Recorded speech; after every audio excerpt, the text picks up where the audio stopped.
Hello guys, this is your friend Naruto Audio Fanfics and we are back with a new fanfic. Which is what if Naruto Uzumaki chose love over the Hokage's hat, and became the missing Hokage, Naruto times Hinata times Sakura times Ino times Tenten times Tamari times Anko times Kurenai times Tsunade times Shizune times Yugito, Part 2. And if you enjoy this fanfic then please press the like button and subscribe to my channel for more fanfic like this. And now let's start the fanfic. Mornings were always a quiet time at the Aburame clan, hives, as people called them. Truthfully, the clan homes were always quiet, with the exception of the soft buzzing from the actual hives that spawned new swarms for newborn members or those whose swarms were destroyed by things like poison or electrocution.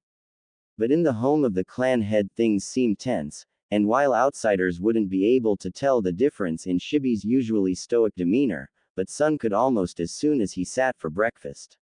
Shino studied his father for a while as they ate alone in silence. Shino's mother was out of the village researching a few insects that might be good additions to the hive.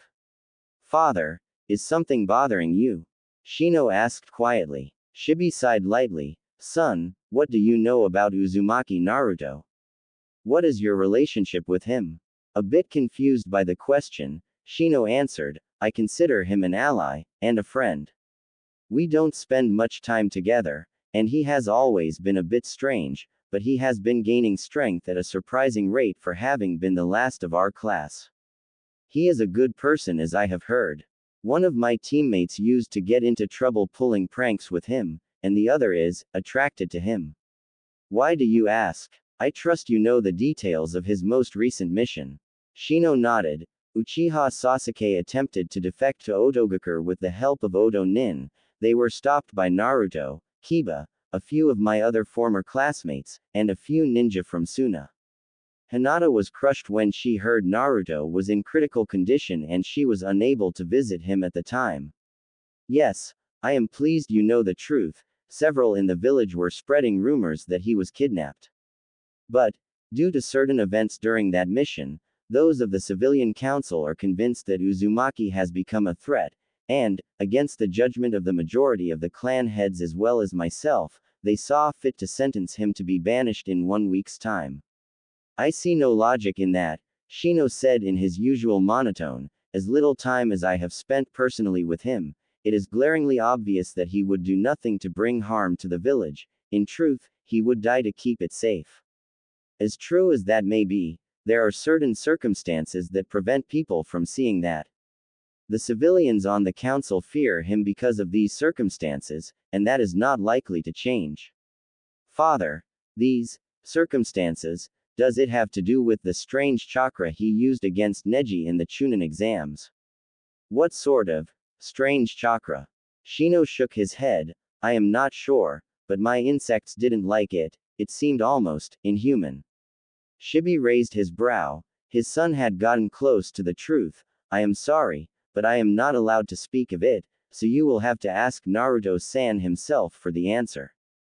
But, I can say this, what was meant to mark him as a hero, has brought him nothing but the hatred and abuse of many in this village, and, in social acceptance, has made him a little like us. I have tried to help him before and adopt him as your brother, but that other chakra of his is poisonous for our Kikaichu, and my attempts, as well as those of many other clan heads, were blocked by those who fear him. They felt allowing him into any clan would make him stronger, and that is not something they wanted. Shino, although he didn't show it, was greatly surprised at the idea. He had always wanted a sibling when he was growing up. Because of the insects in his body, not many wanted to try being his friend, so the thought of someday having a brother or sister that he could talk to, he could teach, he could have fun with, brought a slight smile to his face in his younger days. And who knows, adoption into the Aburame clan could have made Naruto into a whole different person, and the thought of seeing Naruto as a trenchcoat-clad, quiet, calculating Aburame was amusing to say the least. So they wish to be rid of him because of these ignorant fears they have. His father nodded. And is there anything we can do? At the moment, I have a few clan members searching the legal records for any precedents that may help, but the prospects are bleak at best. Shino rose from his seat. Please excuse me, father, I wish to think over these things. And he left the room, thinking, Naruto, what are you hiding? Sakura showed up at the training ground early and was trying to get in some exercises, knowing she had a long way to go after near starving herself to look good. She spent some time trying to figure out the strength trick she had smashed the training post with, but so far she just ended up with some scraped knuckles. It seemed so far she could only use it when she was really pissed or upset, and even then it seemed to only be good for a burst like a punch or kick. Maybe I can get Neji or Hinata to check my chakra when I try again. You're early. Sakura turned to see her new bun-haired teacher walking towards her. Glad to see you didn't pick up any of your teacher's bad habits. At least she doesn't know about the book hidden in the back of my dresser, Sakura thought before bowing politely. Thank you, Tenten-sensei, and thank you for teaching me. I know I have a way to go. No problem, Sakura. Like you said yesterday, with Lee and Neji in the hospital and Guy-sensei on a mission, I don't have much to do. Now did you decide what weapon you want to start with? The Pinkett nodded. I looked over the list and thought I should start with the bow staff. I thought it would be a good, balanced weapon to start with. She scratched the back of her head in a very Naruto-like gesture before adding, and at least with that I don't have to worry about an accidental stab wound. Tenten smiled. She's starting to take all this seriously, she thought. The weapons specialist always cringed a little when she thought back to the pitiful slap fest between her new student and the Yamanaka, and at least the blonde had bothered to learn a jutsu outside of the base academy 3. The brunette unsealed a pair of staves and tossed one to Sakura. Well then, let's see what I have to work with, she said with a devious glint in her eye that, frankly, scared Sakura. The young Haruno knew she would be in quite a bit of pain come lunchtime. Naruto blinked his eyes open as the first rays of dawn shone through the windows. He turned his head just enough to get his eyes out of the light. In his half-asleep state, he just thought, these hospital pillows have gotten comfier and softer, but as he adjusted his head to get more comfortable, he was greeted with a soft moan. It was then he remembered the sleeping arrangements before he fell asleep, and realized what the pillows probably were. But before he could move, a pair of arms around his chest as Anko whispered groggily into his ear, Good morning, Naruto-kun, now go back to sleep.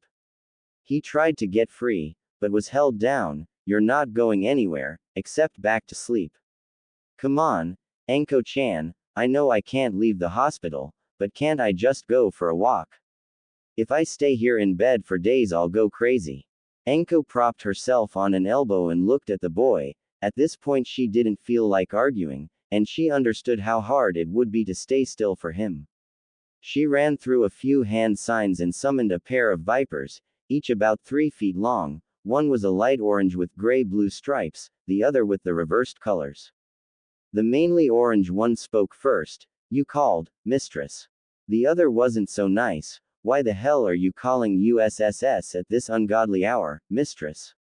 Anko addressed the three. Naruto-kun, this is Uraili, she motioned to the light orange one, who she addressed next. You are to make sure Naruto doesn't leave the hospital, and you are also to protect him. There are those around the hospital who aren't as fond of him as I am. And Uraili, be clear, I like this kid and so do a fair number of powerful people. If something happens to him, you'll probably end up as a belt, understand? The serpent nodded and Anko turned to the other snake. Steno, you will stay with me, and alert me if Naruto and your sister get into trouble, and the same threat goes for you, got it? The other snake nodded. The lighter-colored viper slithered up and around Naruto's neck. Run along, Gaki, so I can go back to sleep. Naruto stood with a confused look. How will we alert you? Anko opened one slightly bloodshot eye and the snake on his shoulder spoke. Naruto SSSAN, I will explain while you walk. SSSO is not to disturb mistress. Naruto nodded and left with the snake, a part of him noticing the missing pig from the room. Once they were in the hall, a light snore came from the room as Naruto started walking the halls. The snake spoke again. Thank you, Naruto SSSAN. The mistress can be a little disagreeable when she doesn't get enough sleep. Now, to answer your question, if there is trouble, we will be able to contact them through my sister. We are twins, two who are born of the same egg, and we share a sort of mental connection, so we can contact each other over great distances. Wow, Naruto said in awe, I wish had a twin I could do that with. Urieli put on an expression that reminded Naruto of a smile. Yes, it is cool, but sometimes my sister can be a little annoying with it, she can be very brash at times. Naruto took a moment to see where his feet had taken him. The hallway was empty save for a single Anbu next to a door, who seemed to be asleep, leaning against the wall. Naruto walked up and waved his hand in front of the masked face. I don't believe it, asleep on the job. And who's he guarding? Naruto peeked in the door and saw a familiar redhead with her legs in casts. He walked in, still trying to remember where he knew her from and wondering what happened to her. When he was beside her, an eye cracked open. What the do you want, Blondie? The young woman asked, sounding very pissed off. Now they send little kids to interrogate me. Hey, you're not that much older than me. Naruto yelled, before he realized who this was. Hey, you're that lady who was helping Sasuke try to run. Well, congratulations, dumbass, you got it in one. Now can you leave me to rot in peace? Well, excuse me for worrying, lady. I saw your Anbu guard asleep and thought there might be trouble. Tayuya was silenced. Not many people would yell back at her, and then she saw the orange snake. She remembered something from her earlier years. Bright-colored bugs and lizards are usually colored like that for a reason. Monarch butterflies, poison arrow frogs, they had bright colors to warn predators they were poisonous. The same could probably be said of this snake. She sneered at the boy, so that bastard sent one of his little spies to finish me off, huh? Well, eat shit. That blonde sucker already did that mind scan thing, so they already know what I do, so you're too late. Naruto turned to the snake. Do you know what she's talking about? Urieli looked to the redhead. Well, Naruto Ssan, I think she believes that we work for the traitor Orochimaru. He turned to the sound Kunoichi. Why the hell would I work for that bastard? Last time I saw him he almost killed Ba-chan to get me. The redhead looked confused. Why the hell would he bother with a little bitch like you? Naruto put his hands on his hips, because Kabuto Tem was out cold after I put him through a boulder. And you expect me to believe a leaf-headed punk beat Kabuto hentai? Tayuya asked, sarcasm dripping from her voice. I don't care if you believe it, it's the truth. I blasted him through a boulder with my Rasengan. Urieli decided to re-enter the conversation, and I would appreciate it if you didn't insinuate any sort of connection between myself and that giant worm Manda. She put so much venom into that name that some seemed to drip from her fangs. Tayuya looked between the two for a moment, then what the air you two doing here? Naruto Ssan wanted to take a walk, and he is not to be left to his own devices, should he get into trouble. The serpent took note and chuckled at the indignant look on the blonde's face before continuing, and since Mistress is not quite a morning person, she summoned me to keep him out of trouble. So you're this brat's babysitter? Hey, Naruto interjected, I don't need a babysitter. Urieli is just here in case I get attacked while I'm recovering from getting hit with two Chidori hits, so why don't you just shut it, lady? The redhead chuckled, so that Sharingan brat used a Chidori on you. I remember seeing him use that in the exams before our attack. The red-eyed must have pussed out if you're still standing here. She was surprised to see the anger drain from his face, replaced with sadness. You're wrong. He moved a hand to his chest. He was right on target. He hit me here. He moved his hand down to his stomach, and here. I saw him as a brother, and he used an assassination jutsu on me twice. Tayuya crossed her arms and turned her head away.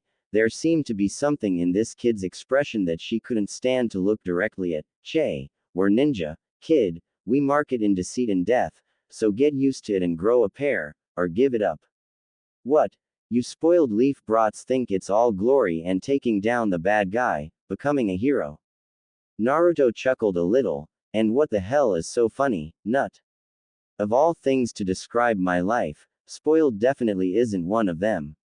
She turned and looked at the blonde whose eyes seemed to ooze pain. Lady, outside of missions, how many assassination attempts have been targeted right at you, with only you as a target? He saw a look of confusion cross her face as he continued. By the time I was 5 years old, there had been about 20 or 30 that I can remember, and that's not counting all the times the orphanage workers gave me rotten food, if any at all.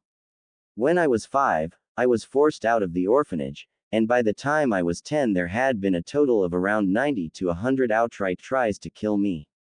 And when I graduated the academy, it was only because a teacher tricked me and tried to kill me and another teacher before I kicked his. You said you were at the Chunin exams, right? Tuyuya nodded, a bit too taken aback by the quiet outburst to use words, and you saw my match, right?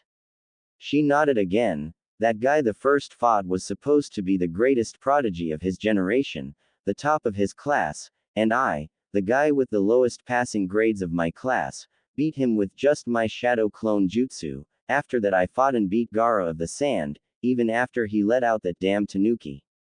Want to guess what rank I still am?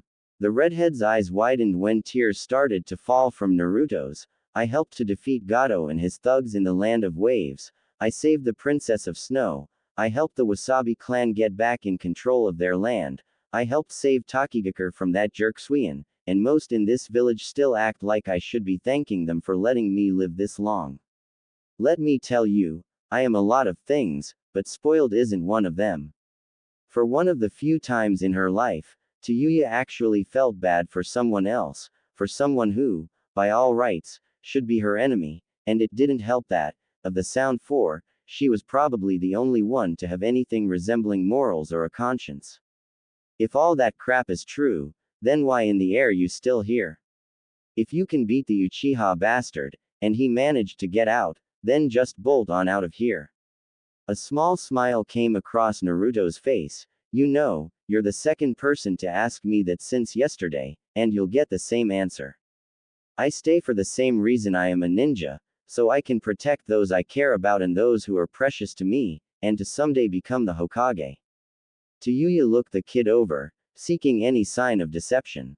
When she couldn't find any hint of a lie, she felt a small, grudging respect for the blonde appear. She smirked. What's your name again, brat? Uzumaki Naruto. Well, Uzumaki, maybe you aren't as much of a worthless little bitch as I thought you were. Closing parenthesis opening parenthesis closing parenthesis opening parenthesis closing parenthesis opening parenthesis closing parenthesis opening parenthesis closing parenthesis opening parenthesis closing parenthesis opening parenthesis closing parenthesis opening parenthesis. Inside her cage, Kyuubi sat in her human form in a meditative stance. She had heard bits and pieces of what was going on outside, and she had to agree with one thing she had heard: Naruto was little. Plainly put, the boy seemed too underdeveloped, and if anything, her presence should have boosted his growth rate.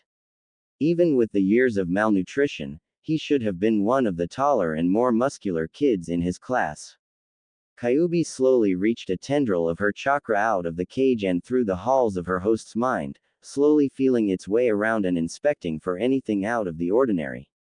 After a while, she hit pay dirt as the tendril brushed against something that definitely shouldn't be there, an imprint of somebody else's chakra. It wasn't hers or Naruto's, and it wasn't the same as the Yondaime's, which was still present in her own seal, and whatever it was doing, she couldn't believe it was good. Slowly, the tendril brushed against the mark, looking for a weakness she could use to destroy it. Tsunade woke in her office chair covered in a blanket she assumed had been draped over her by her assistant. She had worked on her plans late into the night, and had not gotten to sleep until early in the morning. She reached up for a half-filled glass of cold coffee and downed it before calling out for her assistant, Shizune, more coffee, knowing she would need her energy for today. After a new pot was brought to her, the blonde looked over her work so far. She had to be careful in her planning so as to leave as few openings for Naruto's enemies as possible, but deep down she was just delaying the inevitable. No matter what, she would have to tell the young Uzumaki of his sentence, and help him get things in order, as well as get things straightened out with his friends and the business with the Inuzuka clan. She wondered what Sume might be planning, hoping the feral woman wasn't too serious about Naruto marrying into her clan, leaving the village with a litter of hyperactive Inuzuka kids with a penchant for pranks. A knock came to the door before Shizune came in. Shisho, Jiraiya is here.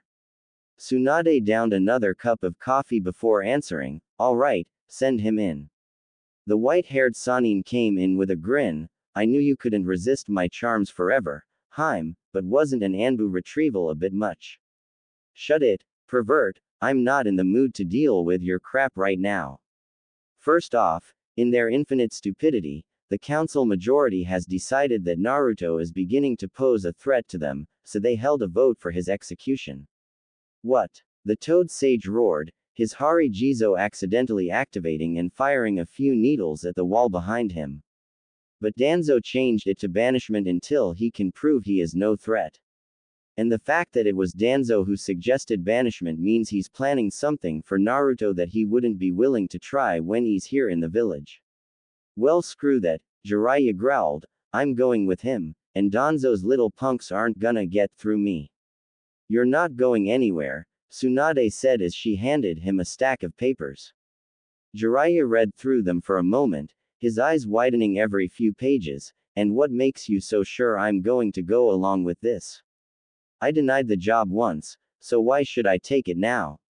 In a second the blonde had him pinned against the wall, his neck in one hand and a scalpel in the other. I'll give you 3 good reasons.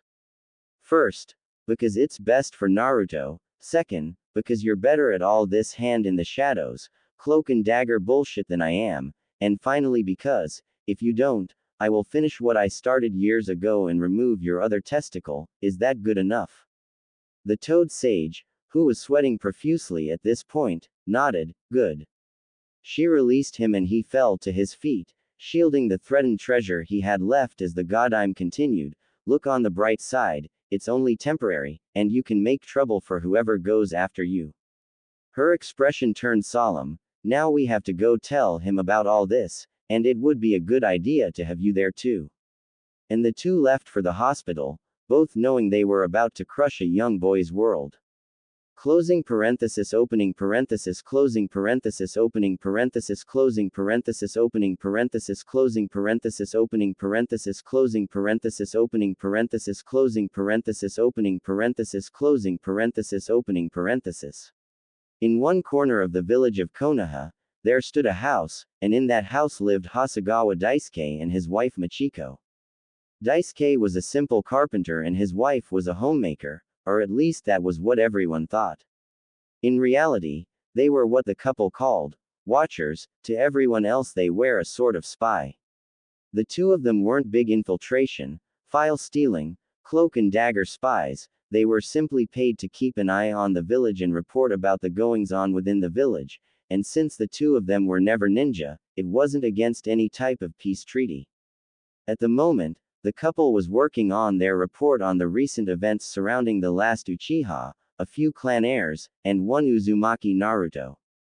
At first Daisuke wasn't really planning on mentioning Uzumaki, but the recent decision to banish the boy changed that, after which Machiko pointed out that the possibility of a genin who was trained favored by 2 Sannin and trained by 1 after which he defeated the last Uchiha. And after that, she reminded her husband of what happened to the last person who omitted information the spy mistakenly deemed useless to the new Tsuchikage. Last they heard, he had just stopped shitting gravel.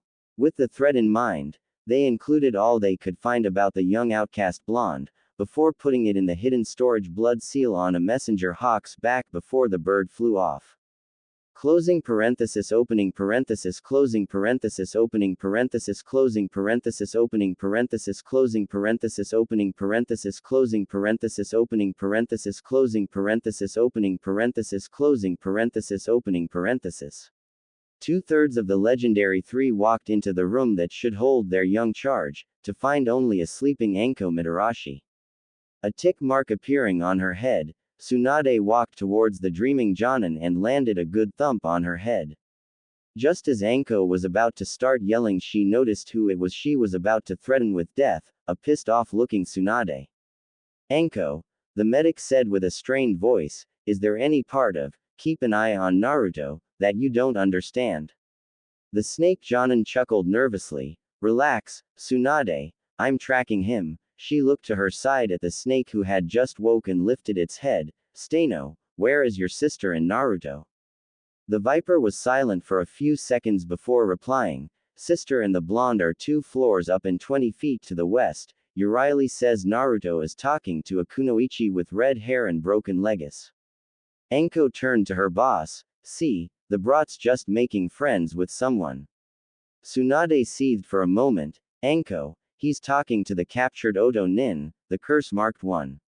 Closing parenthesis opening parenthesis closing parenthesis opening parenthesis closing parenthesis opening parenthesis closing parenthesis opening parenthesis closing parenthesis opening parenthesis closing parenthesis opening parenthesis closing parenthesis opening parenthesis.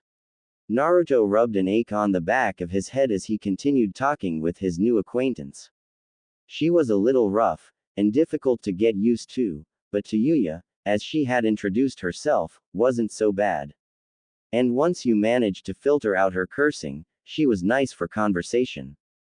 Yuya herself wasn't doing so bad herself. Her legs still tingled, but the drugs helped a lot. And the blonde she was talking to wasn't so bad. She realized she probably wasn't going anywhere, especially since she had nowhere to go. Orochimaru didn't like failure, and with her the last of the Sound 5 he may just decide to start fresh. Her best case scenario would be a quick death, and worst case would be a slow one from his sick experiments. They were talking pleasantly enough, at least by their respective standards, when suddenly they heard a woman's voice yelling outside, "You aren't getting paid to be sleeping, you idiot." After which the Anbu from the hall sailed in through the door and out the window. In the doorway, Naruto saw Tsunade, Jiraiya and Anko. The blonde looked pissed. Anko was snickering at the Anbu and Jiraiya looked uncharacteristically serious. Hey Aro Senin, Anko-chan, Tsunade ba-chan, Naruto said smiling, not noticing the strange look from the redhead. Tsunade baa-chan. This little granny is the snake bastard's teammate. Yuya was suddenly very nervous. If this was Tsunade, then chances were the old man was Jiraiya, and if Naruto could get away with openly calling them names like that, they were probably close to him. Anko was the first to speak. Naruto, she said in a fake hurt voice, I can't believe you left me alone and came here just to be with another girl. She sniffled and wiped away a fake tear. What would Hinata think? Naruto and Yuya both turned bright red, and Yuya temporarily forgot who was in the room when she screamed, it ain't like that, I ain't some stupid whore who spreads her legs any idiot like that. The redhead's eyes widened and she immediately slapped a hand over her own mouth as she saw the 2 Sannin glare at her. Anko just giggled and Naruto stayed silent, his face red enough to put Hinata to shame. Tsunade decided to ignore the Oto Nin's outburst for the moment and turned to Naruto, what are you doing here? Didn't I tell you to stay in bed? Naruto sighed, come on, ba-chan, I was just stretching my legs, and I didn't leave the hospital, and Uraili was with me. Naruto, you just had a very near-death experience, anyone else would have died. You may heal fast, but you need to rest like anyone else or you could hurt yourself. Naruto saw the concern etched in the elder blonde's face, sorry, ba-chan, but I just wanted to take a walk. The Hokage sighed, well, are you feeling alright? Naruto rubbed the back of his head, well, I have a bit of a headache. Let me take a look. Last thing we need is for you to survive a hole through your gut only to die from a brain aneurysm. The medic Nin's hands began to glow green as she ran them around the boy's head, stopping at the base of the skull. She suddenly got very angry, as evidenced by the fact that she put a fist through a wall. Jiraiya, come here, she said in a strained voice as she brought him to a corner of the room. The two whispered to each other too quietly for the others to hear. Naruto was worried as Anko put a hand on his shoulder, and Yuya was a little worried about him, but was mostly freaked out by the fact that Tsunade just punched through a solid wall. When the two stopped talking, they turned to the boy. Tsunade spoke first. Naruto, I need to shave the back of your head. What? Of all the things he might have expected, that wasn't it.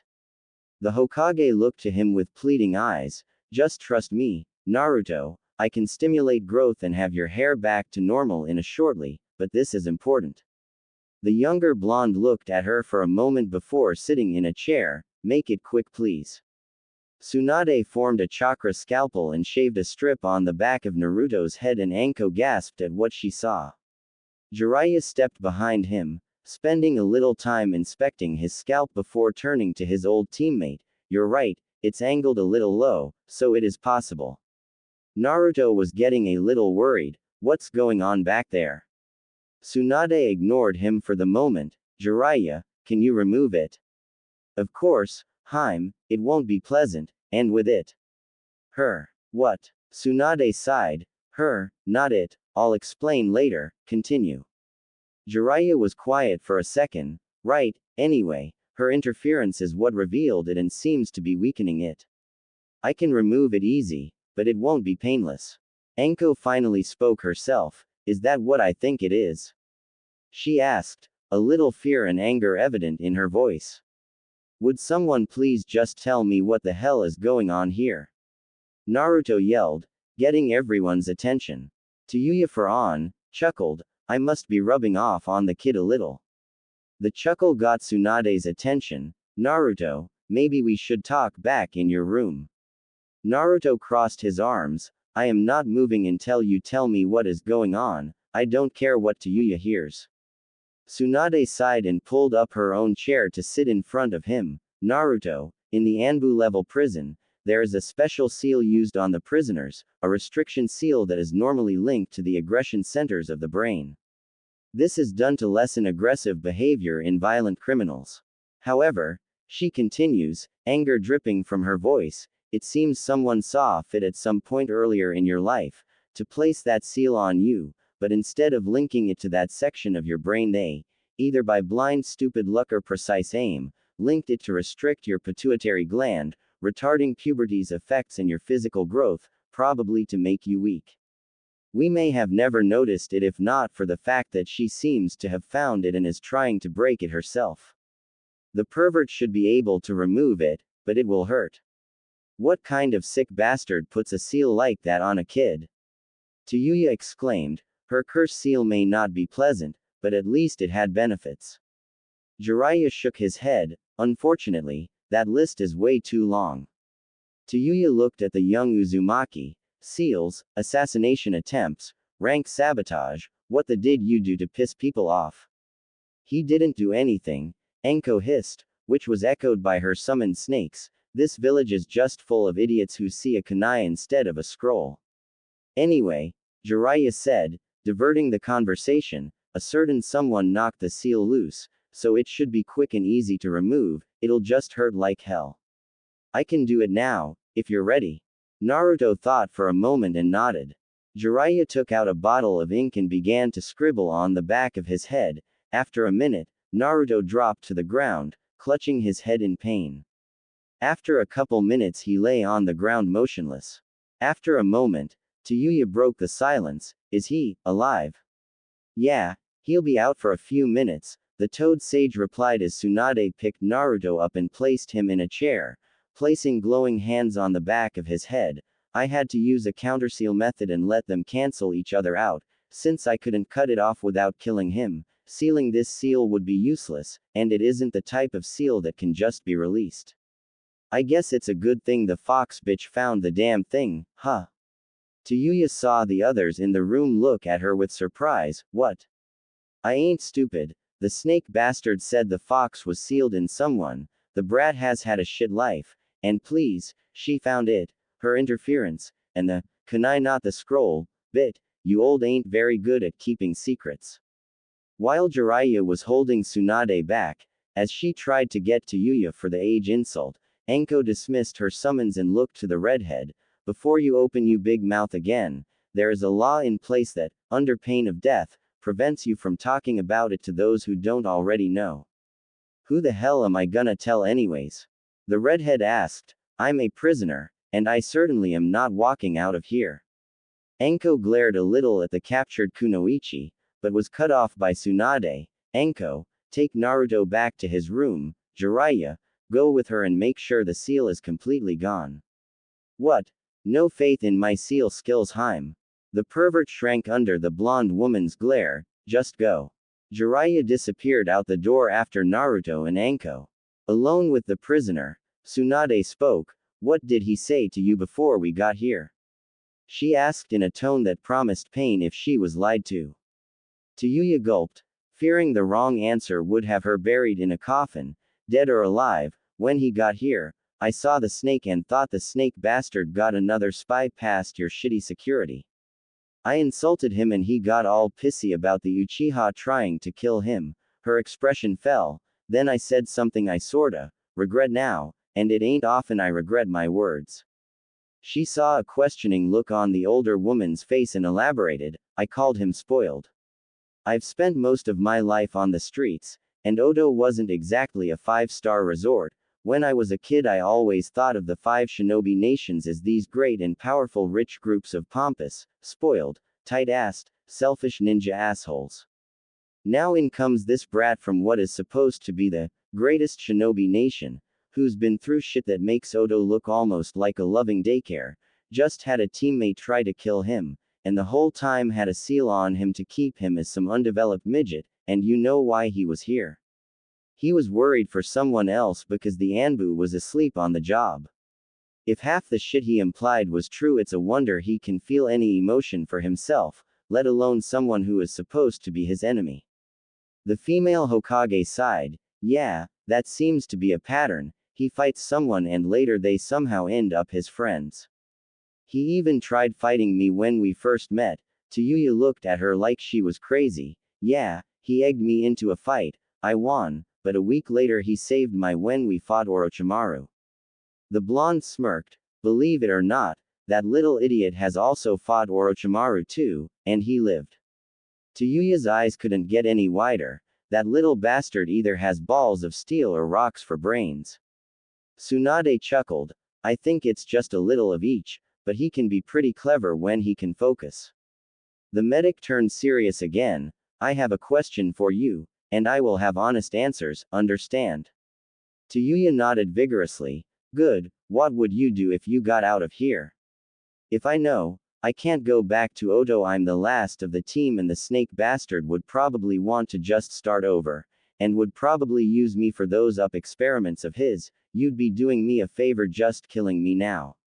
An almost creepy smile spread across the slug Sanin's face. How about I make you an offer? Closing parenthesis opening parenthesis closing parenthesis opening parenthesis closing parenthesis opening parenthesis closing parenthesis opening parenthesis closing parenthesis opening parenthesis closing parenthesis opening parenthesis closing parenthesis opening parenthesis. Naruto groaned as he came to. He saw Jiraiya and Anko. What hit me? How do you feel, Kit? Like Boss Toad hit me. He thought a moment when he saw the confused looks of the other shinobi before he realized that wasn't Anko's voice or Jiraiya's, Kyuubi. Jiraiya looked a bit nervous when Naruto heard an answer. You can hear me now. Naruto looked to the Sannin. Ero Sennin, why can I hear Kyuubi in my head? Anko giggled a bit as Jiraiya did a quick check on Naruto's seal. After thinking for a moment he answered, the seal seems fine, so I might guess that you were supposed to be able to talk to her at some point anyways, but the restriction seal I just removed might have blocked it. Since it wasn't meant to be used like that, it may have messed with other parts of your mind. Even when it is used right on prisoners, it sometimes causes stuff like memory loss and attention deficits. Just be careful talking to her. Anko burst out laughing. What the hell is so funny? Anko stopped laughing just long enough to look at Naruto and say, you've got a voice stuck in your head now. Before she started laughing again, but she stopped when Tsunade came in with a distinctly solemn look on her face. How are you feeling, Naruto? Well, I still have a bit of a headache and I hear Kyuubi when I'm awake now. Tsunade looked shocked at the last bit. You said you trust her, right? He nodded. Then just be careful of what she says. You'd think she didn't trust me, Kyuubi said to her vessel. Before he could react, Tsunade continued, Naruto, I'm afraid I have some bad news. The way she had said it made Naruto pale. I'm not dying, am I? The two Sannin sighed as Tsunade spoke. No, Naruto, you aren't dying. Against my wishes and most of the clan heads, and by only a very slight majority, the Council of Konoha has decided that in a week's time, you will be banished from the walls of Konoha.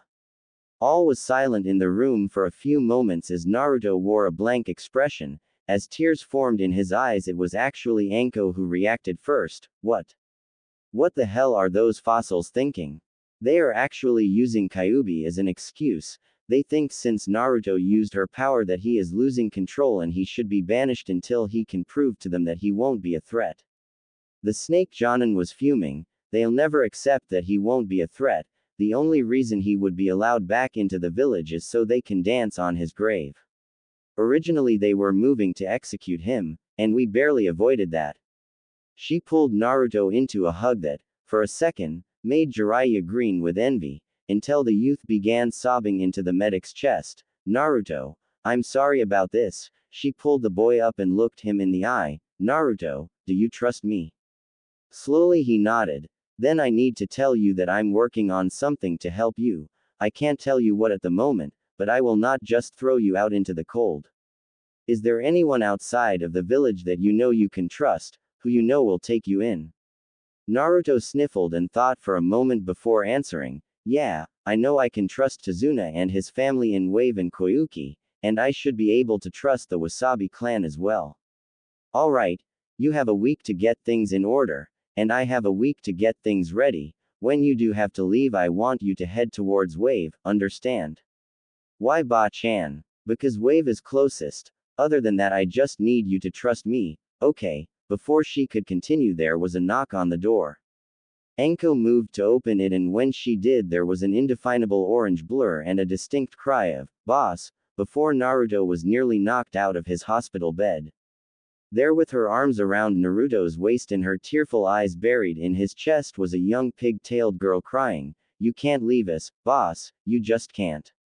Moegi! Naruto exclaimed before a voice came from the door. "I'm sorry, she got away from me." Everyone but Moegi turned to see Koharu in the door. "We would have been here sooner, but I let her sleep in since she had been up late crying." Anko's eyes narrowed. "What are you doing here?" The old woman sighed. "I merely came to bring my granddaughter to visit her, boss, and extend my apologies to him for what the council has done." Tsunade stepped next to the elder Kunoichi. "So this is your little treasure, huh?" Koharu nodded and spoke quietly. "She is all I have left to remember my late daughter." A few days before the Chunin exams, when the nominations were held and Kakashi nominated his team, an academy instructor spoke out, feeling the young ones were not ready. "That night my little Moegi told me about this bad aim nin that kidnapped her and how, boss, had risked his life to save her. Apparently the instructor was the aim nin and was testing Naruto, but he didn't know that. He risked himself against an unknown enemy to save Moegi-chan, and for that I am grateful." Anko scowled. "So he's only a monster until he helps you.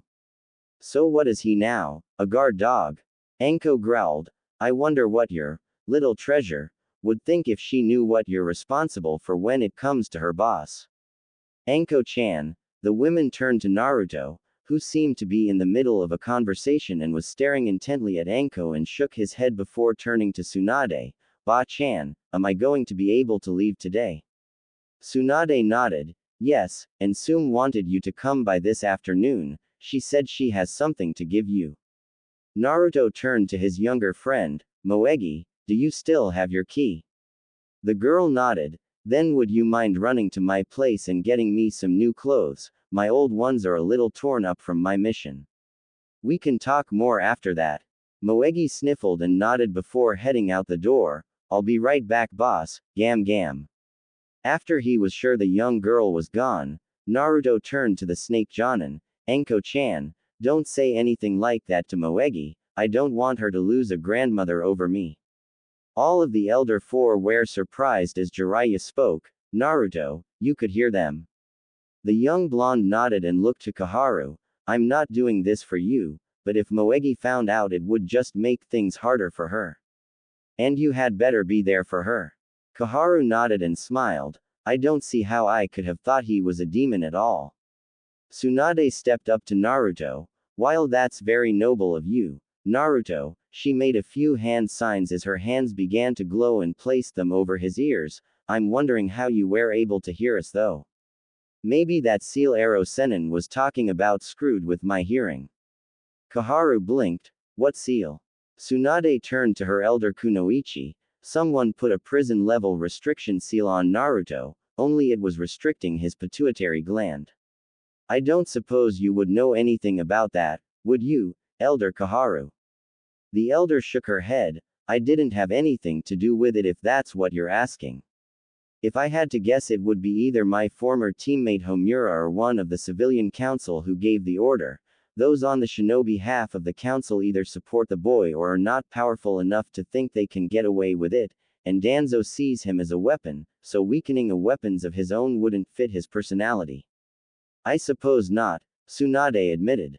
Who's Danzo? Naruto asked. Tsunade sighed, a royal pain in the. At that moment Moegi burst in the door, flushed and out of breath, with Naruto's usual clothes in her arms. Here ya go boss. Thanks Moegi. He waited a moment. Can I have some privacy or do you guys plan to watch me change? Everyone left the room, Moegi, and to a lesser extent Anko, with a blush. Once the door was closed, Naruto. How are you feeling, Kit? He heard from within his head. I'm still a little sore and my chest itches from the hit, he thought. That's not what I meant and you know it. Naruto sighed. I don't know yet. Just when I'm making new friends, this happens. Anko-chan, Sum-san, Ino, Hinata-chan, and now I have to leave them behind. Kyuubi could sense the tears forming in his eyes. Don't hold it in, Naruto-kun, you have people that are here for you, and I believe you should trust the slug woman. I sense she may be up to some sort of trickery that would make any fox proud. Meanwhile, outside the door, Tsunade sneezed. Bless you, Tsunade-sama, the little girl piped in. Thank you, Moegi. She turned to the snake Jonin. Now, Anko, what were you saying earlier about Hinata?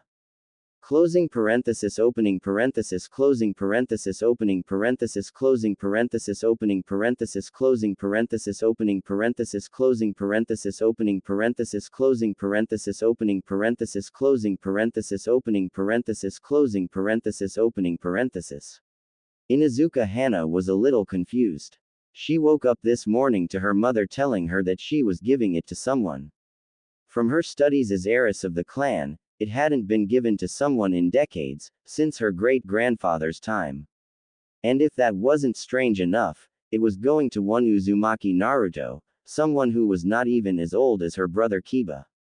But when she asked her mother why, the matriarch would reply, because he deserves it after the shit he's been through, now fetch damn it. Her entire way to the hospital Hana wondered what her mother had meant. She had heard a few good things about the blonde from Kiba, and it was commonly known that two of the Sannin had taken a shine to him, with Jiraiya teaching him and Tsunade claiming him as the reason for her return, but she still wasn't sure if all that was enough to earn it. As she came to the room number her mother had told her, Hana saw a glimpse at how well connected the kid must have been. Outside the room was two of the Sannin, Mitarashi Anko, who was an interrogation legend in her own right, and one of the village elders as well as a little girl. Tsunade caught sight of the heiress as she approached. Hello, Hana. Are you here for Naruto? The dog Kunoichi nodded. Well, he's changing at the moment, and should be out in a moment. A few seconds later the door opened and Naruto stepped out, and looked at the new face. Hello. Hello Naruto-san, I am Inuzuka Hana. My mother sent me to bring you to our home. She looked at the group. I am sorry, but I am only supposed to bring Naruto-san and Tsunade-sama. The young girl looked downcast before Naruto knelt next to her. Don't worry, Moegi. I'll tell you what, you bring Udon and Konohamaru to the park and we'll all spend the day together, okay? The young girl nodded and gave Naruto a tearful hug before leaving with her grandmother. Jiraiya turned to the others. I have some things to get straightened out. He looked to Tsunade, and I see if I can figure out who's behind the seal. And he disappeared in a swirl of leaves. Anko stretched her arms. I'm gonna try and get some sleep, and I have someone to pay a visit to and things to think about. She placed a hand on Naruto's head and ruffled his hair. I'll see you soon, kid, take care. And she too left in a swirl of leaves. The trio left for the Inuzuka compound, at a slower than normal pace at Tsunade's insistence, seeing as Naruto just got out of the hospital. Along the way, Naruto asked Hana why they wanted him at her home, but she always answered that it is not something they like to speak of outside the clan, and Naruto was silenced after the second time by a knock on the head from Tsunade. When they reached the head house, they were greeted by Sume, Kuromaru, and 3 strange gray dogs that Hana introduced as her partners, the Heimaru Senkyodai, the gray triplets. Sume greeted the blondes as she led them into a sitting room. Thank you two for coming. Now Naruto-kun, I'm sure you're wondering why you're here. Shyly, the boy nodded, and I am sure Tsunade-sama has informed you of the council's decision. Again he nodded, but Hana had a confused look as her mother continued, well, while I am vehemently against this, and I am sure Tsunade-sama is up to something, you could almost see a halo above the Sanin's head, but I am truly sorry about your banishment. Hana's eyes shot open at this and, seeing this, Sume asked, with your permission, can I tell my daughter the whole story? Naruto looked worried, but Tsunade put a hand on his shoulder. Don't worry, Naruto, Hana has a good head on her shoulders. Naruto thought for a moment and nodded. The Hokage turned to the vet. Hana, what you are about to be told is an S-class secret, protected on pain of death by a law put in place by my predecessor. Even I couldn't talk about it without Naruto's permission. Hana's eyes widened at the gravity of that statement. If even the Hokage couldn't speak of it. Sume cleared her throat. You remember what you were told of the Kyuubi's fate, right? Her daughter nodded. It was a lie in order to keep in line with the law Tsunade mentioned. In truth, the Yondaime wasn't able to kill Kyuubi, so the fox was sealed within Naruto, the same way we seal things into scrolls, only with a much stronger seal. Hana looked strangely at the boy before her mother got her attention. That does not mean he is the Kyuubi, nor that he is a demon or a fox, he was just unlucky to be born on that day. Hana thought for a moment before asking, Mom, what did you mean this morning by the, things he's been through? Sume growled, a lot of people in the village are idiots. Do you remember that time I beat you cousin into that month-long coma? Hana gulped and nodded. He helped a mob of villagers track Naruto so they could try to kill him. Anbu managed to save him and arrest the villagers, but your cousin thought he could get away with it by calling for punishment from me. She smiled evilly. Almost no one was dumb enough to try one of their little fox hunts again. Hana stared at Naruto as Sume continued, but we've gotten a bit off topic. Now as to why you are here, Naruto, I want to give you a something our clan hasn't given since my grandfather's time, as it can only be given by the clan head, and only if their canine partner agrees. I want to give you a special seal mark. She saw a suspicious look on his face. Don't worry, it's kind of a glorified tattoo. What it does is marks you as an honorary member of the Inuzuka clan of high standing, putting you in equal position within the pack as Hana and Kiba. She smirked a bit, and you can have first swing at becoming Hana's mate if you want. Satisfied with the bright shade of red the two teens had turned, she continued, aside from that, you can count on members of our clan to come to your aid outside of the village if they are close by. You can also have a canine partner of your own if you want, but that will have to wait. We have some pups, but they won't reach bonding age for a couple months yet. Once they do, I, personally, will bring the pics of the litter for you to choose. So this is up to you whether you want to take the seal or not. Tsunade spoke before Naruto could. Does that mean he would have to answer to your clan? Only if he was to actually marry into the clan, otherwise he is like an outside member, and the only time he would have to answer to anyone is if he mistreats his partner, then he would have to answer to the canines, not me. And he can lose his status within the clan, as well as his partner, in the same way anyone else can. That's why we don't do this often. The women looked at Naruto, who seemed to be staring at the floor. He looked up and there were tears on the edges of his eyes. So, it'd be like joining your family. Sum smiled and nodded, and the boy gave an ear-to-ear grin. Let's do this. A few minutes later, Naruto was shirtless, alone in a room with Sum and Kuromaru. Behind him, the matriarch was making hand signs as Kuromaru dipped his paw in a bowl that held a little blood from each of the three and made a print between Naruto's shoulder blades. After she finished the signs, she placed her hand over the paw print with a whispered, "Anagami no Shukufuku," blessing of the dog god. There was a slight burning sensation where the mark was that spread to his face. When the feeling subsided, Sum pulled a mirror from somewhere and held it in front of Naruto. There, below imposed under his whisker marks, were the red triangle marks of the Inuzuka. "Congratulations, kid, you're an Inuzuka," Sum said with a smile before the blonde wrapped her in a hug. "Thanks, Sumba-san." Kuromaru chuckled at this, at least until Naruto latched onto him, calling him Kuromaru-ji-san, before they laughed themselves to tears. Closing parenthesis opening parenthesis closing parenthesis opening parenthesis closing parenthesis opening parenthesis closing parenthesis opening parenthesis closing parenthesis opening parenthesis closing parenthesis opening parenthesis closing parenthesis opening parenthesis. Hinata woke late. She had had trouble sleeping through the night from nightmares of what her life might become, of what might happen to Naruto outside the village. She groggily went through her morning routine, even though it was close to noon. She dressed, brushed her teeth, had a quick breakfast, lunch before heading out. She needed to find the Hokage, she needed to find some way to help her Naruto. She arrived to the Hokage's office to find only her assistant Shizune asleep on her desk, her pig Tauntaun licking something out of a cup. When the pig noticed Hinata, her owner, awake. Shizune's head shot up, her hair a mess and her eyes a bit bloodshot before reaching for the cup, finding it empty. She growled at the little pig, who immediately hid under a chair. After walking to a coffee pot and downing the contents, Shizune turned to the guest, her eyes clear and her hair normal, looking magically nothing like she had a minute ago. "How may I help you, Hinata-san?" Hinata blinked a bit at the transformation before answering. "I was wondering if I could see Hokage-sama about Naruto-kun's BB banishment." Shizune could see tears in the girl's eyes and stains on her face that said she had been crying before as well. "I'm sorry, but Tsunade-sama isn't in. At the moment she's with Naruto on business with the Inuzuka clan head."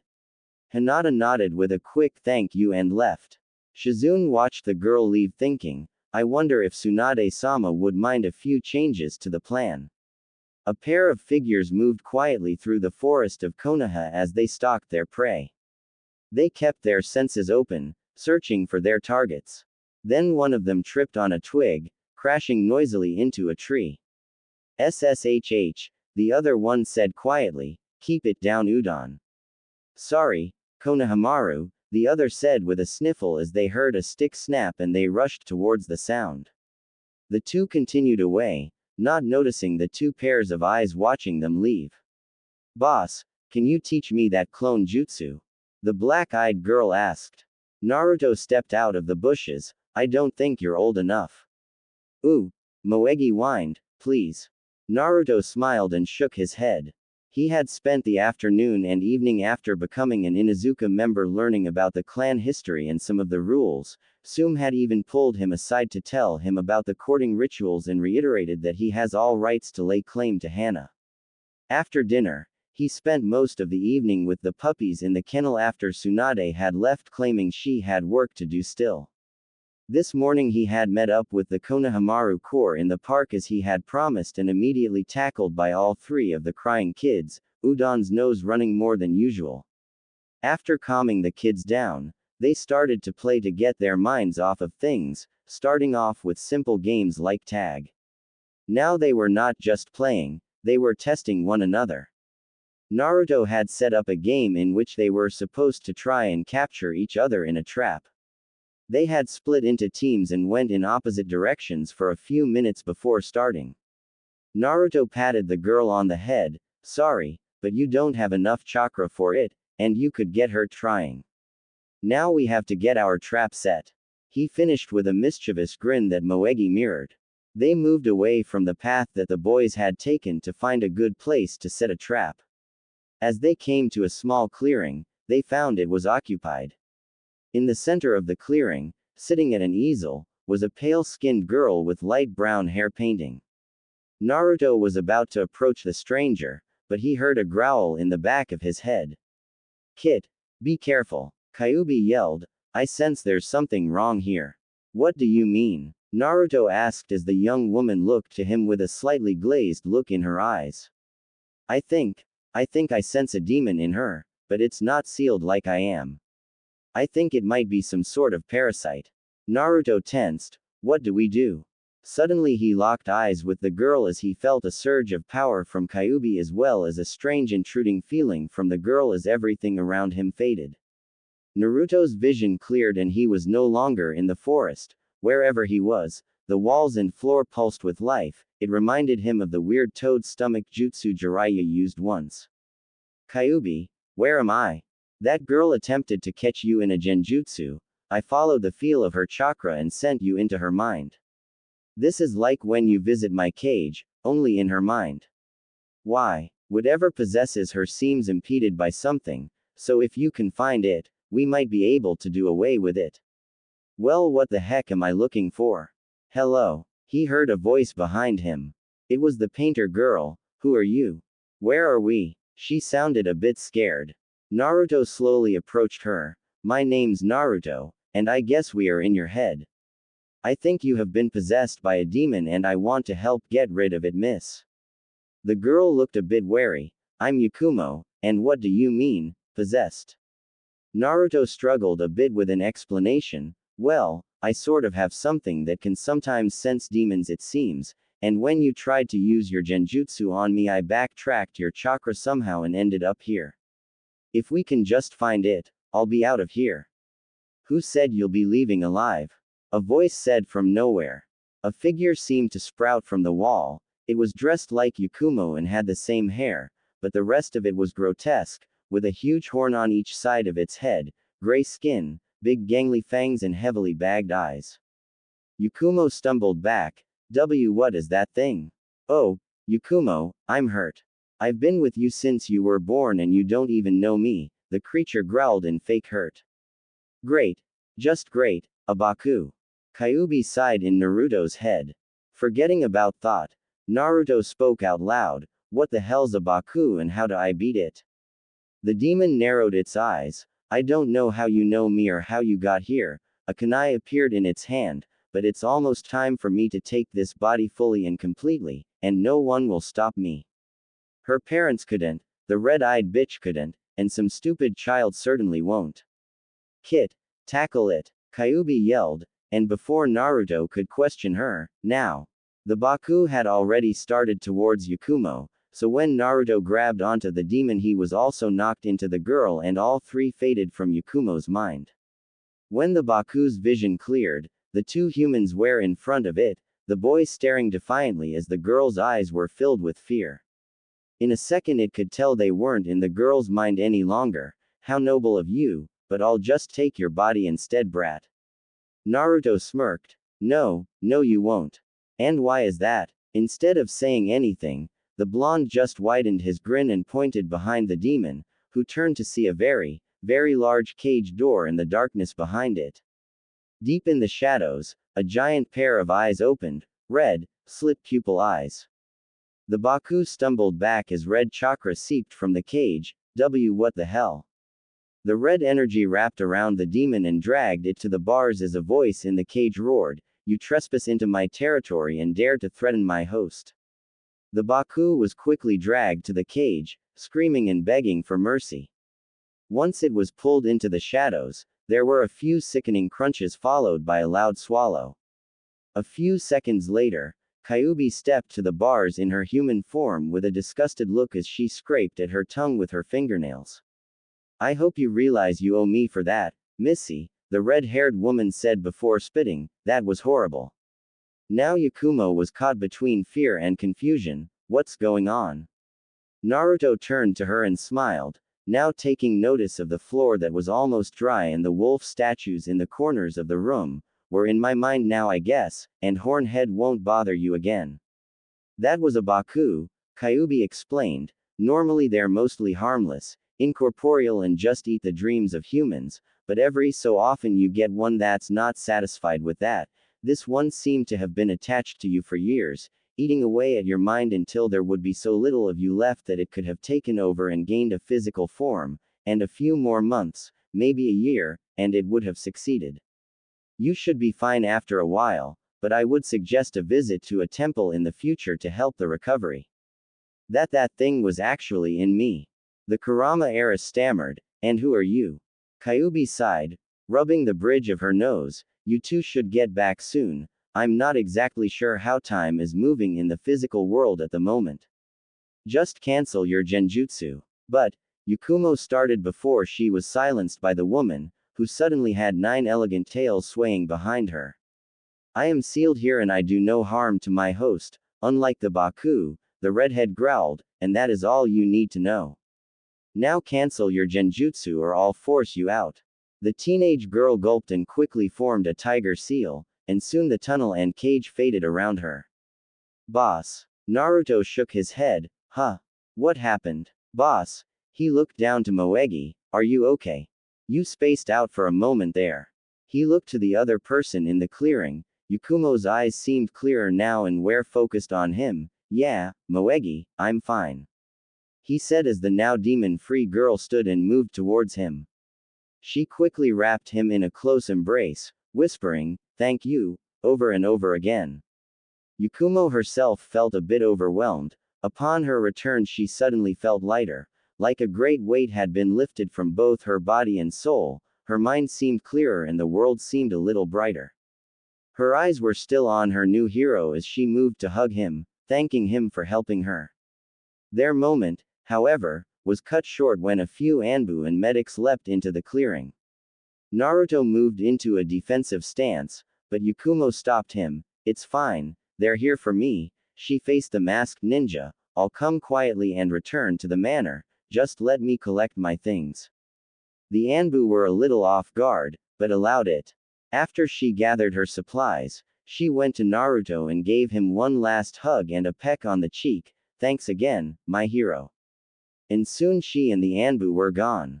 Naruto was a bit confused and wondered what just happened, but soon there was a rustling nearby with a familiar snuffle, and Moegi pulled him into a bush to hide, reminding him that they were still playing. Closing parenthesis opening parenthesis closing parenthesis opening parenthesis closing parenthesis opening parenthesis closing parenthesis opening parenthesis closing parenthesis opening parenthesis closing parenthesis opening parenthesis. Yakumo and the Anbu returned to the manor and a pair ninja escorted her back to her usual room. She felt the crushing depressed feeling the moment she set foot into the windowless room, decorated with the dark painted reminders of the demon that once dwelled in her mind. She turned to her escorts and spoke. First the hawk-masked ninja. Pardon, Anbu-san, could you please deliver a message? I would like to speak with Yuahi Kurenai and my uncle as soon as is convenient for either of them. The Anbu nodded. I will try. And he left as the heiress turned to the other ninja, a female with a tiger mask. Tora-san, are you any good with fire jutsu? Tora was a little worried at the question from the usually unstable girl. I know a couple, she admitted warily. Good, Yakumo said with a smile, quickly grabbing a fresh canvas in her paints. I'm going to move to the conservatory for some better light. If you wouldn't mind, she looked back into the room, burn those paintings. Kurama-san, I said burn them, they're an unpleasant reminder of a descent into madness. I don't want any of those damnable things around. She walked away, calling back as she walked, keep the tarps on them, some have built-in genjutsu. Tora was even more confused. Usually the pale and frail young woman avoided the sun like a vampire. She never seemed this happy and before she would have never ever had her old paintings burned.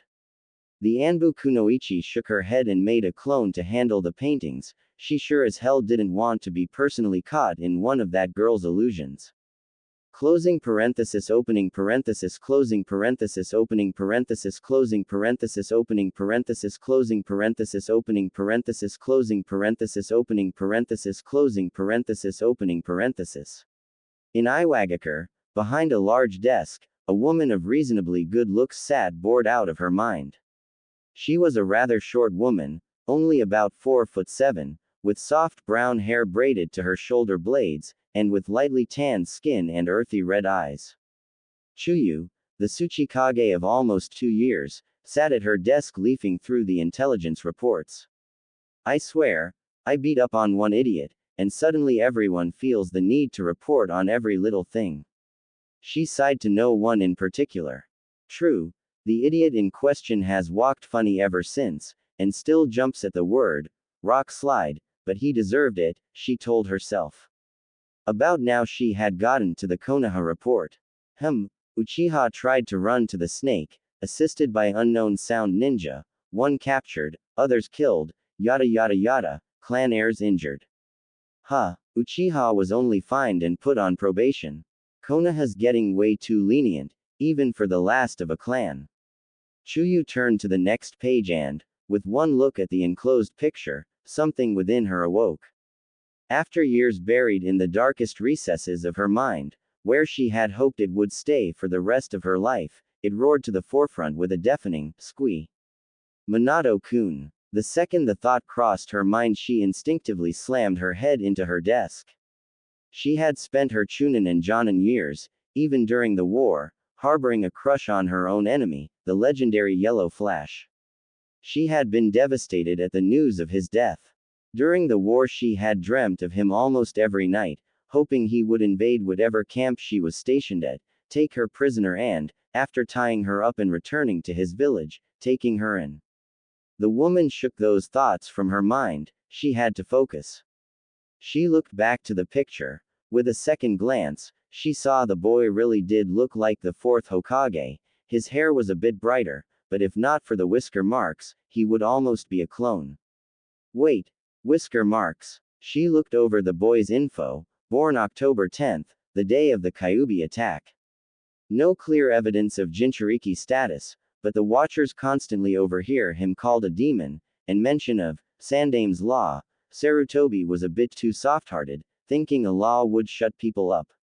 The boy had a close relationship with the old monkey, is very close with Tsunade, trained by Jiraiya himself. She looked over some of the mission reports that were public record from her watchers, including the responses from clients. Koyuki of Snow claims he saved her and her country. Highly supportive and positive response from both the Wasabi clan and the daimyo of Wave. Even the leader of Taki says he's a hero. Is Konoha really tossing the kid out? She looked back to the picture. Uzumaki may be the mother's name. She felt a twinge of jealousy at that thought. Sarutobi may have had the kid keep it. Most probably, he's a Jinchuriki, 9 tails. Even if his resemblance to Minato is a fluke, his connections and potential would be more than welcome, and Sensei should be able to help him. Chuyu pushed the button on her intercom. Get Rushi in here as soon as possible. She turned back to the file, marveling at how far the Leaf Village had seemed to have fallen. Closing parenthesis opening parenthesis closing parenthesis opening parenthesis closing parenthesis opening parenthesis closing parenthesis opening parenthesis closing parenthesis opening parenthesis closing parenthesis opening parenthesis closing parenthesis opening parenthesis. Unkai Kurama made his way through the forest, constantly on his guard since he had received a request for an audience from his niece. He knew it wouldn't be right to deny her this. Even though she couldn't seem to control her dangerous powers, she was still his blood and the heir of the clan. As he closed in on the manor, he found a number of the same Anbu operative tossing paintings in a pile a short distance from the building. One, who Unkai assumed was the original, walked to the current clan head. Kurama-sama, good afternoon, Tora greeted. To you as well, Unkai said as he kept his eye on the pile. What, may I ask, are you doing? Yukumo-sama asked me to burn her old paintings, sir. Unkai raised an eyebrow at this. Yukumo used her paintings as a conduit for her powers. To have the burned would be like a samurai breaking his sword over a rock. Is she in her room right now? No, sir, she has moved herself to the conservatory, she said she wanted more light. Unkai nodded at this latest in oddities concerning his wayward niece, and headed towards the conservatory. He arrived and knocked lightly on the door. Just a minute, the girl's voice called from inside, a good deal more chipper than the man had heard from her in a long time. After some rustling, the door opened to reveal the young Kurama with splotches of paints on her face and clothes and a small smile. Hello, uncle, thank you for coming. Of course, the elder said, keeping his senses sharp for any genjutsu, noticing the tarp-covered painting near a window. Did you need something from me? Please, have a seat, I'll get us some tea. She motioned to a wicker chair. Just keep that painting covered, it's not finished yet, she added with a smile as she left the room. Unkai sat for a few minutes, pondering on the painting and what his niece may have stored in it. Soon his curiosity started to get the better of him and he moved next to it, slowly lifting the corner of the tarp. He managed to see a bit of green before his hand was slapped and he let go of the tarp. Uncle, Yukuma whined, I told you it's not finished yet. She grabbed his hand and dragged him to the table she had put the tea set on. After she and her uncle sat and poured a cup each, Yukumo's expression fell a bit. Uncle, I need to talk to you about something. I want to apologize for how I may have been acting in recent years. Ignoring the surprised and confused man, she continued, it came to my attention that, until earlier today, I was a host to a parasitic demon, but I am happy to say that is no longer true. Why Yakumo? Unkai stammered, what are you talking about? How did you get rid of a demon? Earlier today, I somehow ended up in the forest painting, I suppose the demon led me there. I was interrupted by a boy who was around my age. For some reason I tried to use a genjutsu on him, and when I did he was able to turn it on me and enter my mind. He confronted the beast and dragged it into his own mind where, apparently, he also has a demon, but his was sealed. Unkai's eyebrows shot to the roof. Uzumaki. Yukumo continued without noticing, his demon ate the parasite, and said that I should recover, but that I should visit a temple for a cleansing to aid my recovery. Unkai was silent for a moment before standing. You have given me much to think about, Yukumo. I will make arrangements for a temple visit, as well as a visit to one of the Yamanaka clan for a thorough check. Yukumo smiled as the old man headed towards the door. Thank you, uncle. She then headed back to work on her painting, with stars in her eyes. I can't wait to see you again, my heroic maelstrom.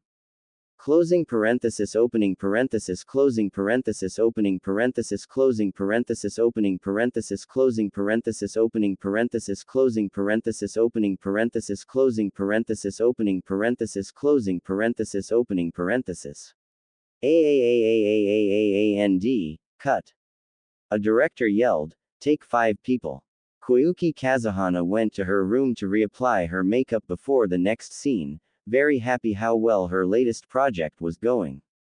With the help of a few movie friends of her, the princess actress was shooting a film called Savior in the Snow, which was meant to be the story of the liberation of her own country.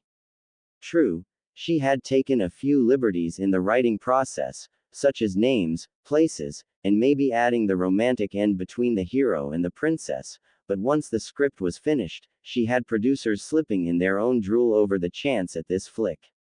At the door to her room was her garden assistant, Fubuki Kakuyoku. The pink-haired young woman had survived the explosion of her chakra armor, but not completely. Fubuki had lost her right arm and had some scars, but had managed to get her hand on a puppeteer arm and had it attached. It seemed a bit stiff in its movement, but the snow kunoichi was getting better with it. Shortly after Naruto and his friends left, Koyuki's first act as the leader of her country was to clean out their ninja village of anyone still loyal to Dodo or his ideals. Fubuki had managed to stick around and wormed her way into direct service of the princess with some helpful info from foreign contacts in her own ability. She truly wanted to help the princess and make up for what she had supported. The women went into the secluded room and Fubuki locked the door behind her as the princess talked on about her co-stars, that she didn't think the man playing Naruto's character was quite good enough, or that maybe another actor was overplaying their part. Haim-sama, I have some news from a friend in Fire Country. Koyuki got quiet very quickly. Any news Fubuki got from Fire Country would usually have to do with her blonde hero. The problem was Fubuki's tone, because it certainly seemed anything but happy. Did something happen? Is Naruto alright? Koyuki asked quickly, fearing for her favorite blonde's safety. As far as I heard, he's still breathing and alive. It seems that, a few days ago, his teammate attempted to defect to Otogakure. A retrieval team consisting of a Chunin, one Naruto Uzumaki and 3 other genin was dispatched to capture Uchiha Sasuke. They, along with 3 hired Suna genin and another Leaf genin, fought against 5 high-ranking Sound Nin as well as Uchiha himself. 3 of the retrieval team, Uzumaki included, did suffer some major injuries but are expected to make a full recovery. The mission was a success when, after suffering near-mortal injuries, Uzumaki subdued the Uchiha who, along with the one surviving Sound Nin, is in Leaf custody. The princess sighed, I sense a, but, coming. The Pinkett nodded, for reasons unknown to me, the council, against the Hokage's wish and that of the major clans, have ordered Naruto Uzumaki to be banished about 5 days from now. They only give the reason that he is a threat to village security. The room seemed to get as cold as her country's name as Koyuki walked out of the door and towards the director. Sir, the princess said in a quiet tone, I am afraid I am going to leave for the day. I have urgent business to attend to as my country's leader. The director nodded. Are you sure, Koyuki-sama? Yes, she said simply as she headed back to her room, stopping part-way to face Fubuki. You said 5 days. Fubuki nodded. Is that enough time for you to get to Fire Country? She thought for a moment before giving another nod. Fubuki, first I want you to tell my advisors I want to meet with them now, then your mission is to travel to Fire Country, stay under the radar. Once Naruto has left the village, I want you to invite him here and provide escort. Koyuki finished her order and headed back to her room to change. Fubuki released a breath she didn't know she was holding. I guess that could have gone worse. She shrugged to herself. I'd say she took it rather. Bastards, was yelled as one of the walls of the princess's room was broken from a large vanity and a table flying through. Fubuki sighed and got to work, not wanting to deal with the pissed princess. Closing parenthesis opening parenthesis closing parenthesis opening parenthesis closing parenthesis opening parenthesis closing parenthesis opening parenthesis closing parenthesis opening parenthesis closing parenthesis opening parenthesis. Kurenai Uehi arrived to the Kurama Manor to find a good-sized pile of canvas burning in a rather impressive-sized pyre, which confused the hell out of the red-eyed woman.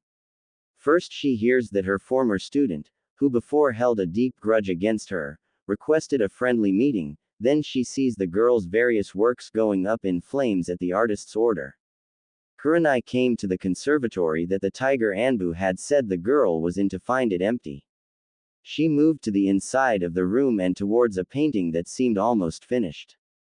Unlike the girl's previous dark and somewhat disturbing works, this was uplifting. It seemed to the red-eyed woman that just looking at the painting gave her a warm, safe, content feeling. The painting depicted a young man in typical Anan garb colored a rusty red-orange sitting in a grassy prairie and leaning back against a large red-furred creature that wasn't finished yet. The backdrop was of a beautiful sunset, hundreds of flowers and the edge of a large forest. The young man was facing the setting sun and most of his visible face was obscured by his blonde hair, but one could just about make out the edge of a blue eye. Kurenai-sensei. Kurenai turned to see her old student coming in the door carrying a few new bottles of paint. Please, it's not finished yet. She moved and pulled a tarp over the painting. You asked me to come, Yakumo. Yes, please have a seat, I'll be there in a moment. The young woman set her paints with the ones already in the room. She sat near the older woman and sipped from a glass on the table. The pair sat in a rather uncomfortable silence for several minutes before Kurenai said anything. Yakumo, I know you dislike me for. She was cut off by her former student.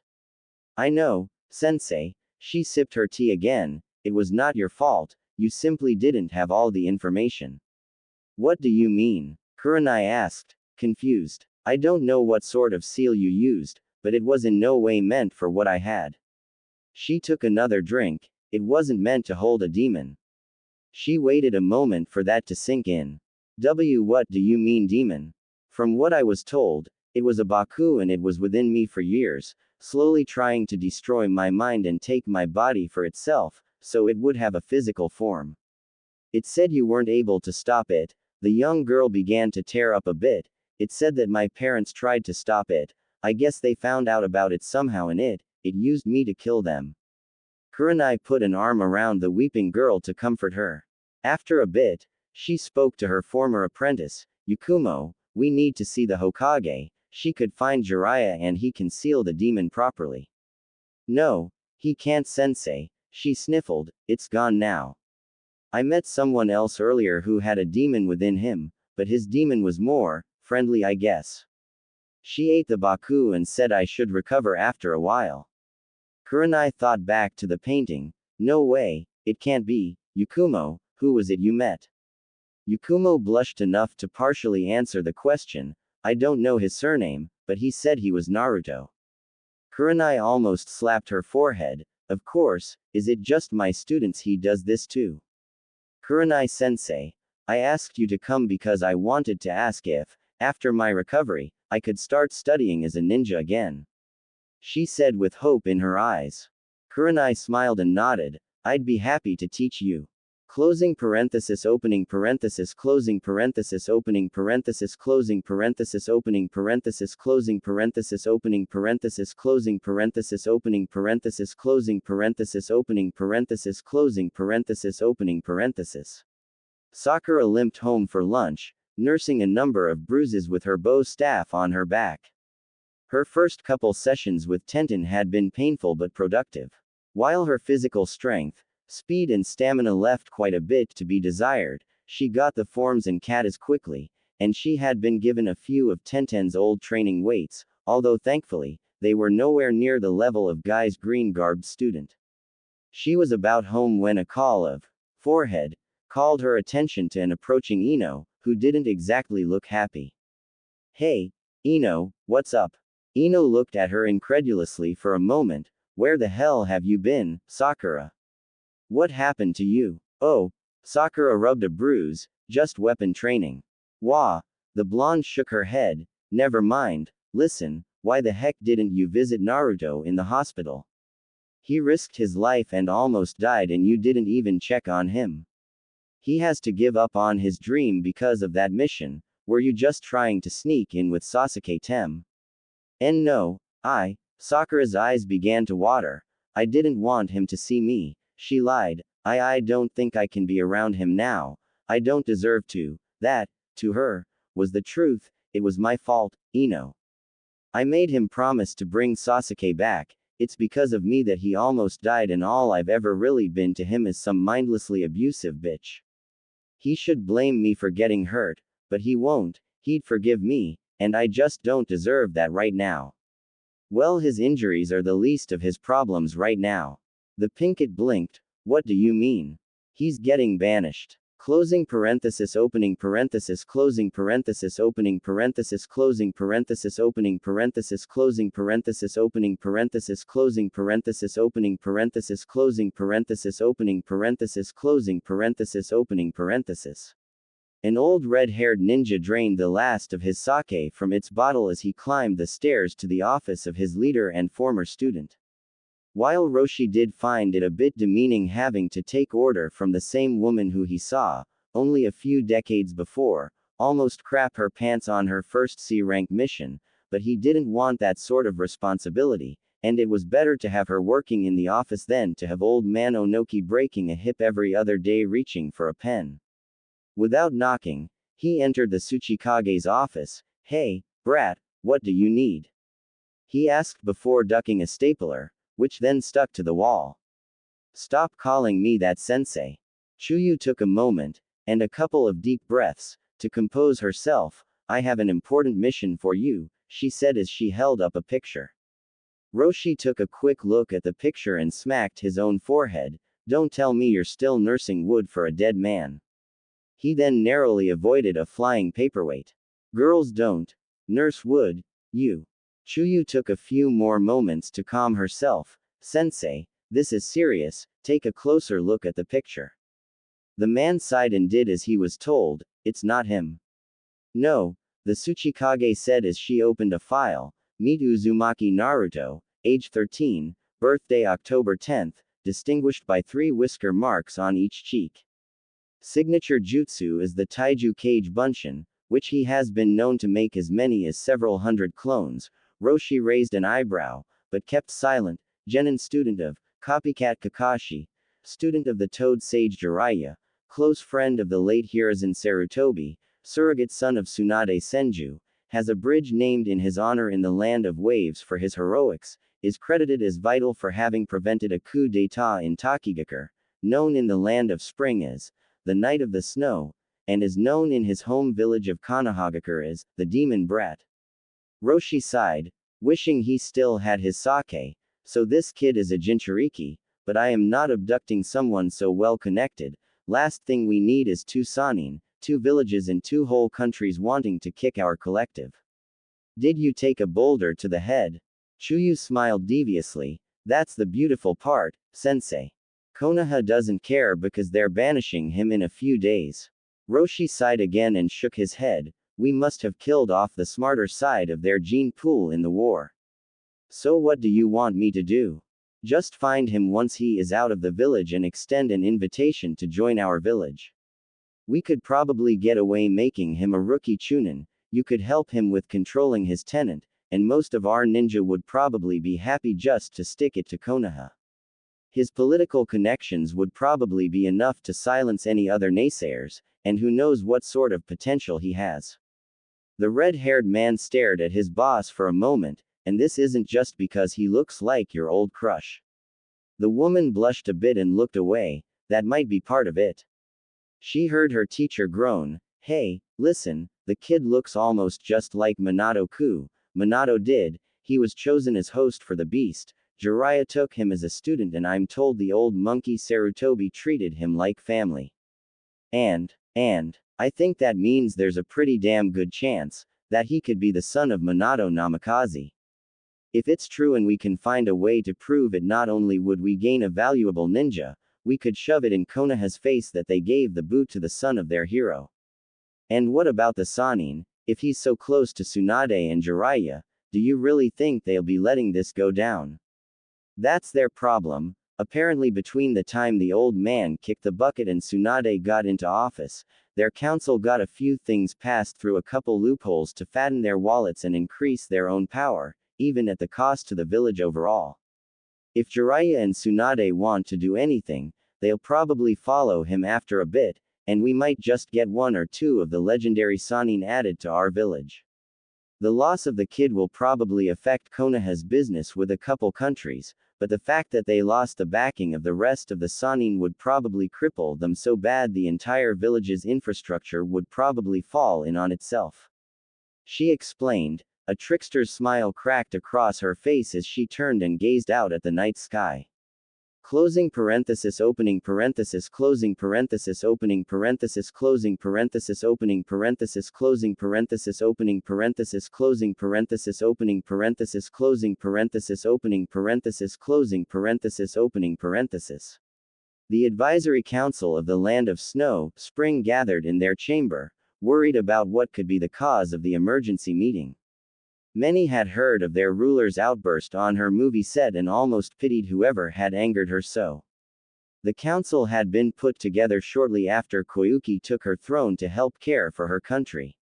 Each member worked with a couple of others to decide on things for the country, like taxes, settling major disputes, appointing law enforcement, and allocating funds to needed areas.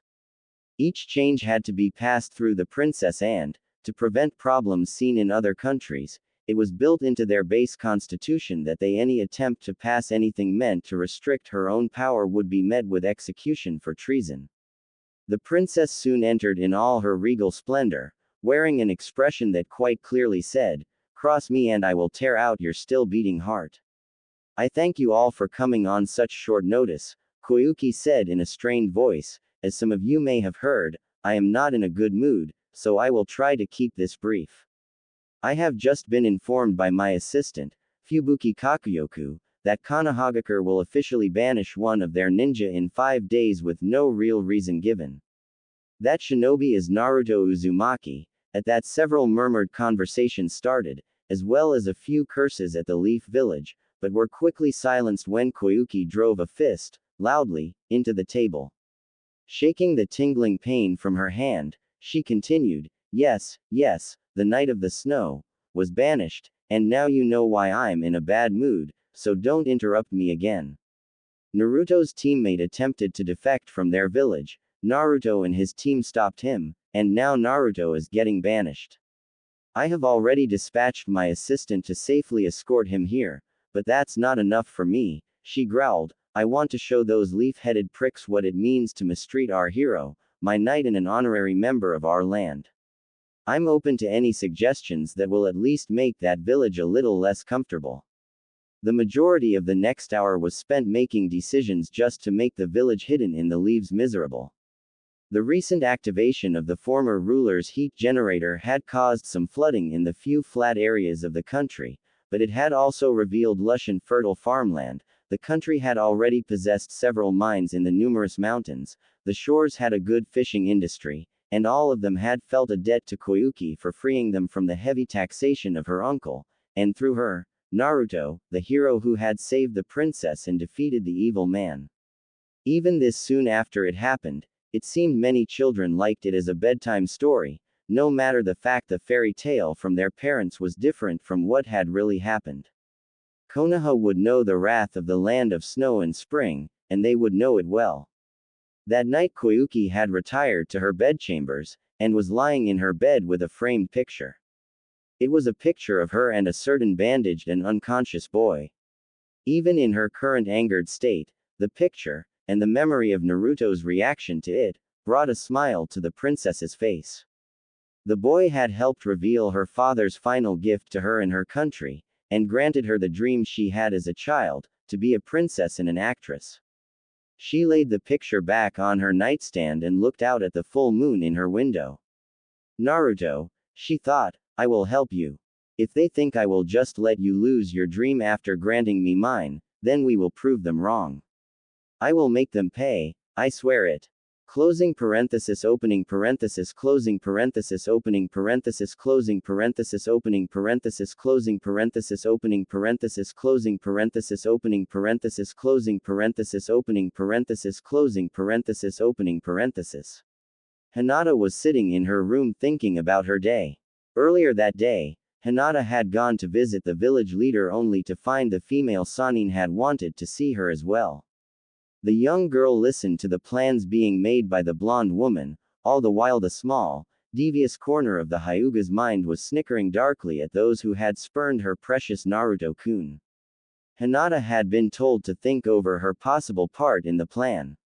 It would certainly help her get closer to Naruto, but there was also a chance she may not see some, if any, of her friends and family again. Her teammates would probably understand, and the same could be said for her sensei. She wasn't really close with anyone else outside of her family, though, because of her shy nature in school. And it was only recently that she had started making any headway with her family. Neji seemed to be making an effort to rebuild bridges with her. Her father seemed to have made a couple of awkward tries at being nicer to his eldest daughter, and then there was Hanabi. Hinata sighed. Things were slow going with her younger sister. The younger girl was hesitant to trust her elder sibling. They hadn't been very close their entire lives and rarely were able to interact outside of the spars that were arranged between them, and now the girl thought any move made by her elder might be a trick to get through her guard, and it would bring to her mind the near inborn fear of their family seal. She looked to the little blonde ninja plushie next to her, then out her window, Naruto-kun. Closing parenthesis opening parenthesis closing parenthesis opening parenthesis closing parenthesis opening parenthesis closing parenthesis opening parenthesis closing parenthesis opening parenthesis closing parenthesis opening parenthesis closing parenthesis opening parenthesis. Sakura sat in her room. After she had gotten the news for Ino, She hadn't believed it, but it wasn't something the blonde would lie about. It raised a lot of questions that neither girl could answer. And even more questions were raised when Ino talked about her little henge experiment.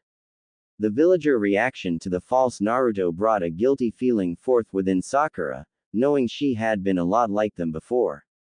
Sakura had locked herself in her room after Ino left. In her room, she wept, wishing she could have stopped Sasuke herself, that she could have convinced him to stay, anything that could have kept Naruto in the village. It just wasn't fair, getting banished for his success. She felt guilt for the pain she had caused her blonde teammate, and wept for his lost dream. After all, you can't be Hokage if you aren't a leaf ninja. Sakura looked to the sky and the great glowing orb. I'll find a way to make this right, Naruto, I swear to you. Cha. And we'll make these idiots pay. Shanaru. In another part of town, the Pinket's friend was thinking along similar lines as she tended to the flowers and gazed out the window. I don't know what sort of secret you have, Naruto, and I don't care. No person our age could deserve to be treated like that, Ino thought. I won't let you go through that alone anymore. Closing parenthesis opening parenthesis closing parenthesis opening parenthesis closing parenthesis opening parenthesis closing parenthesis opening parenthesis closing parenthesis opening parenthesis closing parenthesis opening parenthesis closing parenthesis opening parenthesis. Yukumo finished the last touches on her new painting, signing in the corner of the canvas. She sighed as she thought of the news she had been given by her reinstated teacher, and hoped her uncle would have the necessary arrangements done soon. She hoped to see her hero before he was forced to leave. The young painter reached up and gently ran a finger along the cheek of the young man in the painting. Uzumaki Naruto, she thought, as Kurenai had given her the maelstrom's full name. How have you suffered? How have they hurt you? You saved me, my hero, and I will do all I can to save you. She looked out her window. I will not abandon the hope you have given me, and I will not abandon you. Closing parenthesis opening parenthesis closing parenthesis opening parenthesis closing parenthesis opening parenthesis closing parenthesis opening parenthesis closing parenthesis opening parenthesis closing parenthesis opening parenthesis closing parenthesis opening parenthesis.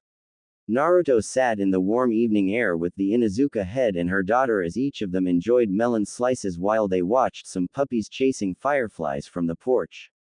Sum had given Naruto a room of his own in her house for whenever he needed it, even if he managed to get back to the village at one point. Naruto had spent most of his day playing around with the Konohamaru Corps. He and Moegi had beaten the boys in their capture game. In the later afternoon, he had returned to the Inuzuka compound and Hana had taught him a few taijutsu moves of his new clan, which he was able to pick up surprisingly quickly as it seemed to work well with his already feral brawler style. Dinner was very pleasant too, even though it was just him, Hana, Sum and their dogs. The whole thing seemed to reinforce the fact that he now had an official family.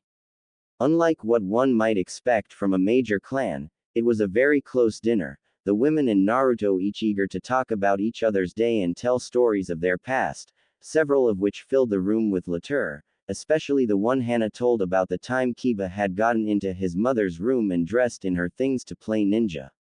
They even had a picture, and it made the blonde drop to the floor, grasping his sides when he saw the photo of little Kiba, his face smeared with makeup, mouth smudged with lipstick and a bra hanging loosely outside his t-shirt, his mouth halfway through the sentence, I'm a ninja like mommy. The humans were shaken from their thoughts as the puppies began to bark and howl at the newly risen moon.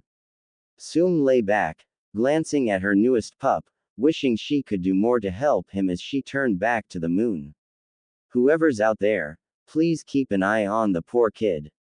Hana had enjoyed the presence of the boy. At first she had thought he was just a blonde version of her brother, but she was wrong. True, he was as dense and short-tempered at times as Kiba was, but he was nice and seemed to pick up on things really quickly when he was given a chance. And his kindness caught her a little off guard, given what her mother had said about his life growing up. She turned her attention towards the sky. I will do my best to help you, as heiress to your new clan and, as your friend. Naruto looked at the celestial body that had the puppy's attention. He liked the canines, and thought it was cute the way they barked at the moon, like they could scare it off. He couldn't wait to have his own partner. Kiba had always said how great it was having a companion that would be there with him, and Naruto wished for something like that. Part of Naruto was wary of getting this close to the Inuzuka family, only to lose it in a few days, but he knew he would cherish these memories. As he gazed into the moon, for some reason he couldn't understand, he felt something, a connection, no, several connections. He felt like, at that very second, he was surrounded by those who cared for him, maybe even loved him.